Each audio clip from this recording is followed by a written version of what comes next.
যারা হামলা করেছে হামলা অনেক আমরা ভিডিও ফুটেজ থেকে আমরা ভিডিও ফুটেজ থেকে একদম স্পষ্ট ভাবে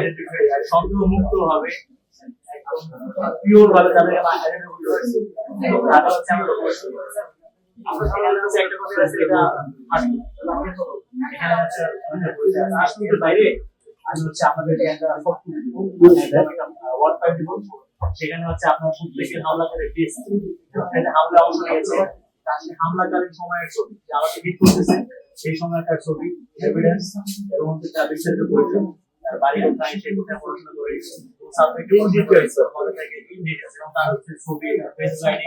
একদম উইথ এন্ড এভরিথিং সবসময় কালেক্ট করে দিয়েছে যদি আপনাদের কাছে মামলা করার পরে আপনারা অবশ্যই তদন্ত করবেন সবকিছু বিষয় আপনাদের কার্যক্রমে সহায়তা করার জন্য আমরা হচ্ছে বের করে দিয়েছি এখন হচ্ছে আমাদের মামলাটা গ্রহণ করতে হবে